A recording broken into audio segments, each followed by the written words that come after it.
Halo teman-teman, pada video kali ini kita akan belajar bagaimana cara menuliskan konfigurasi elektron. Terutama di sini kita membahas bagaimana menuliskan konfigurasi dengan teori Bohr ya, konfigurasi elektron Bohr namanya. Oke, jadi kita perlu mengenal yang namanya apa sih itu konfigurasi terlebih dahulu. Konfigurasi itu adalah susunan elektron-elektron dalam suatu atom, gitu ya. Karena kan gini ya, atom itu kan terdiri dari proton, neutron, dan elektron.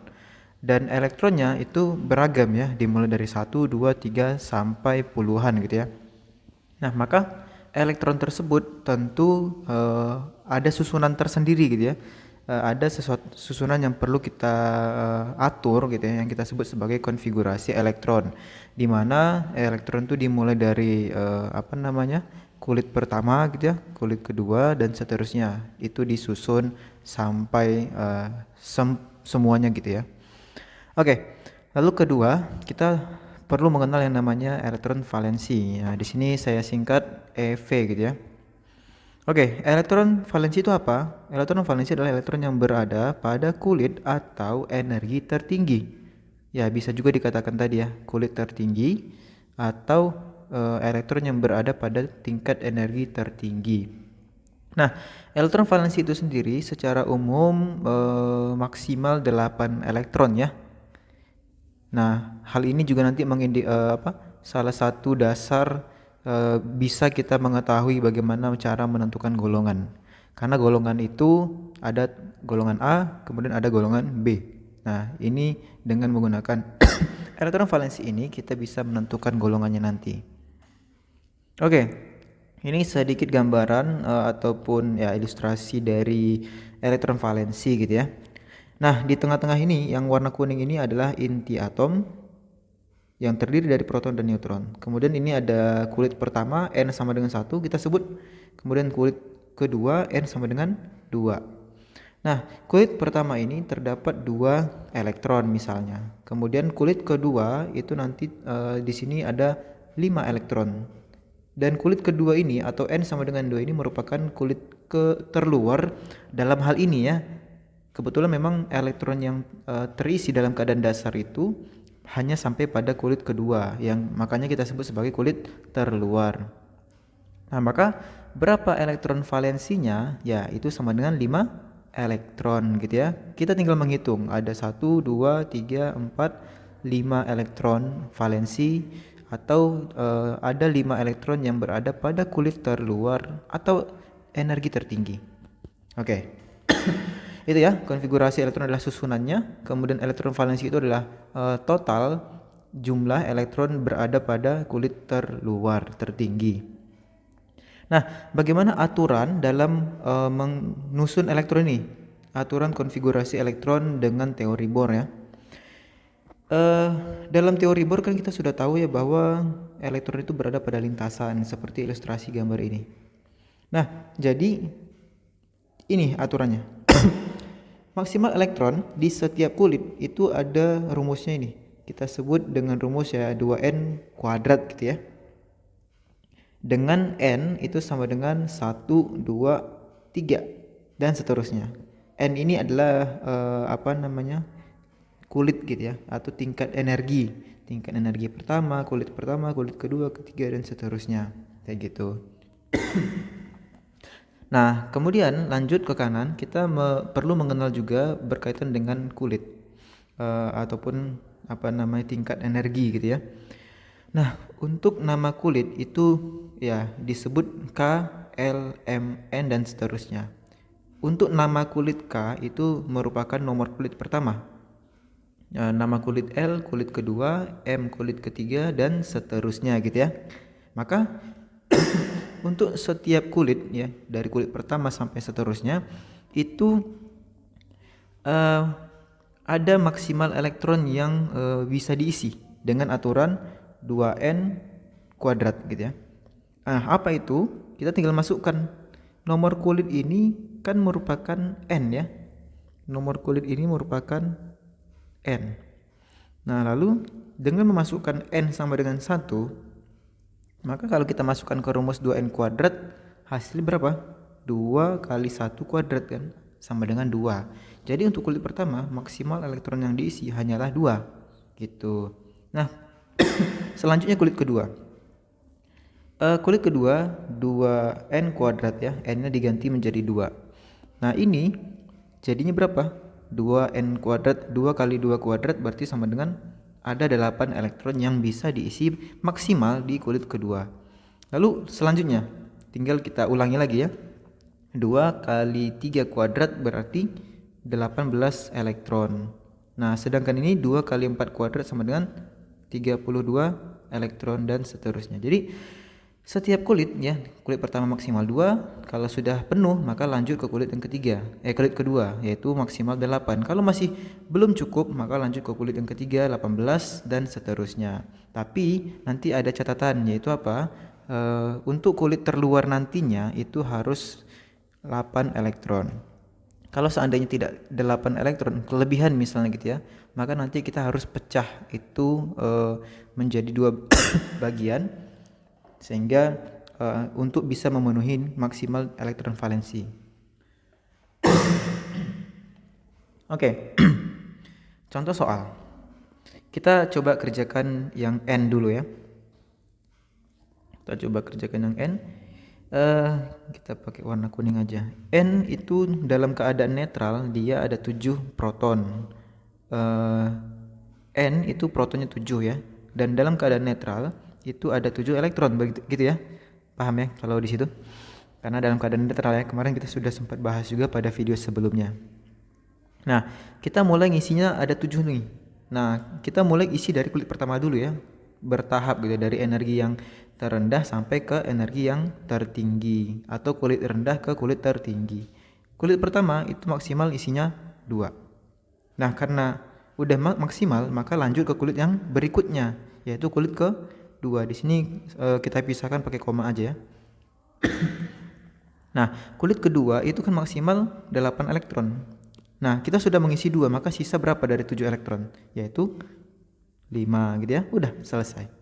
Jadi konfigurasinya adalah 2, 5 gitu ya. Lalu untuk selanjutnya Na. Sama, kulit pertama maksimal 2, kulit kedua maksimal 8. Nah, kita sudah mengisi 2, maka ada sisa 9 elektron lagi kan dari 11. Nah, tentu karena maksimal 8 ya sudah kita isi cuma bisa 8. Lalu sisanya berapa? 1. Oke, sebelum lanjut, angka 5 ini itu yang kita sebut sebagai elektron valensi. Angka 1 ini kita sebut sebagai elektron valensi gitu ya. Kita lanjut. Cl ada 17 elektron ya dalam keadaan netral. Nah, kulit pertama sama, kita lakukan dengan cara yang sama. Kulit kedua maksimal 8, sudah ada 10 elektron yang kita susun, maka tinggal ada 7 lagi. Dan kulit ketiga kan maksimal 18 ya. Nah, maka kita masih bisa mengisi, yaitu 7. Dan lagi-lagi apa? Ini merupakan elektron valensi, sehingga Cl ini memiliki elektron valensi sama dengan 7. Ca itu seperti biasa 2, 8, berarti ada 10 elektron yang sudah keisi. Nah, karena 20 elektron maka masih ada sisa berapa yang belum diisi? Yaitu 10 kan? Nah, kalau kita perhatikan dari aturan, kulit ketiga maksimal 18. Nah, sedangkan ini 10 ya, berarti masih bisa sebenarnya kan? Ya, masih bisa diisi 10 elektron. Tapi ada aturan di mana elektron valensi itu tidak boleh lebih dari 8 gitu ya kalau dalam teori Bohr ini. Karena memang elektron valensi itu maksimal nanti adalah 8 elektron gitu ya. Nah, ini jadinya nggak bisa gitu kan. Sehingga angka 10 itu kita pecah. Oke. Kita pecah jadinya. Nah, jadinya yang benar bagaimana? Nah, kita pecah yaitu di sini jadinya 8 ya. Lalu kemudian lanjut ke kulit yang berikutnya, yaitu sisanya yaitu ada 2 elektron lagi. Maka di sini elektron valensinya berapa? 2 gitu ya. Ini. Nah, kalau ini kan diterima ya. karena hanya maksimal 8 elektron. Sedangkan 10 tadi itu nggak bisa, maka kita harus pecah. Semoga bisa dipahami ya. Lanjut, nomor berikutnya. Fe ya, 26 elektron, 2, 8, terus sisa berapa? 16 ya. Nah, kalau kita ngisi kayak gini, ini salah. Kenapa? Karena jadinya seolah-olah elektron valensinya 16, padahal enggak gitu ya. Makanya 16 ini kita pecah gitu ya. Ya, kita jadikan 8, kemudian 8 gitu ya. Nah, maka di sini elektron valensinya ya sesuai dengan aturan maksimal 8 ya. Sehingga jawabannya elektron valensinya 8. Oke, seperti itu. Nah, terus kalau ditanya N ini berada pada kulit keberapa? Kita kembali ke awal ya. N ini berada pada kulit ke 2 gitu ya, elektron terakhirnya. Ini N-nya sama dengan 2 gitu ya. Nah, lalu ini sama 3. Nah, ini nanti berguna banget untuk menunjukkan periode ya. Dia atom ini berada pada periode keberapa atau kulit keberapa nanti. Jadi ada dalam tabel periodik nanti yang bisa dipelajari selanjutnya nanti ya. Ini juga ada 4, N sama dengan 4, N sama dengan 4, maka Fe ini merupakan periode keempat ya. Posisi ya. Jadi tabel periodik itu adalah untuk meletakkan posisi-posisi atom atau unsur sesuai dengan aturan gitu ya. Ada yang di golongan tertentu dan periode tertentu gitu. Oke, kita coba kerjakan yang versi kation anion.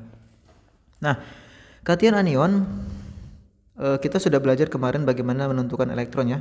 Mg2+ artinya ada 2 elektron yang lepas, sehingga 12 kurang 2 sama dengan 10. Maka yang kita isi elektronnya dalam konfigurasi nanti ada 10. Seperti ini ya. Lalu ini 2 minus, berarti ada 2 elektron yang bertambah. Maka 16 tambah 2 18. 2 8 8 gitu ya. Terus K plus ada 1 elektron yang lepas. 19 kurang 1 18. 2 8 8 sama ya. Terus Cr3 plus 24 ya protonnya. Maka elektronnya berapa? Dalam keadaan 3 plus yaitu 24 kurang 3. Nah, berarti 2 8 24 kurang 3 kan 21 ya. Maka di sini harus karena kalau misalnya diisi 10 ini 10, maka sisa 11 lagi kan. Sedangkan 11 itu tidak bisa menjadi acuan dalam elektron valensi ya. Maka ini harus dipecah. 8 sama 3. Tapi ingat bahwa yang bisa menentukan elektron valensi itu hanyalah dalam keadaan unsur atau atom netral ya. Oke, sedangkan dalam keadaan ion itu tidak bisa ya. Jadi dalam keadaan ion itu tidak bisa. Oke, kalau ion bagaimana? Nah, tidak bisa gitu ya. Maka kalau kita mau menentukan elektron valensi suatu atom itu harus dinetralkan dulu gitu ya. Maka nanti supaya misalnya kita bisa mengetahui Mg ini berapa elektron valensinya, kita netralkan dulu. 2 positif supaya netral bagaimana? Kita tambahkan 2 elektron ya yang merupakan muatan negatif. Maka nanti di sini akan ada 2 elektron yang kita tambahkan. Sehingga nanti ketahuan oh ini ternyata elektron valensinya 2 gitu, teman-teman. Oke. Seperti itu, semoga bisa dipahami cara bagaimana membuat konfigurasi elektron. Jika ada yang mau ditanyakan, bisa ditanyakan di kolom komentar ya teman-teman. Oke, sebentar ya. Jadi untuk bor ini, konfigurasi elektron bor ini sebenarnya sih lebih mudah untuk menentukan golongan A aja ya. Jadi biasanya kalau bor ini itu dapat menentukan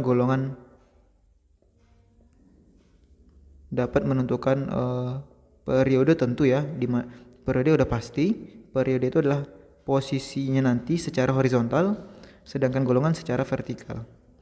Nah, dan golongan A ya. Jadi di sini tuh yang dapat ditentukan tuh adalah golongan A. Oh, sayang sekali tidak bisa. Oke, jadi yang golongan A gitu ya.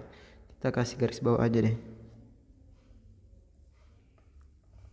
Oke, gitu. Nah, kalau golongan B bagaimana? Kalau golongan B itu agak sedikit repot ya. Karena kita agak susah mencari ciri-cirinya. Karena tidak ada ciri-ciri yang spesifik untuk membedakan golongan A sama B kalau pakai konfigurasi Bohr.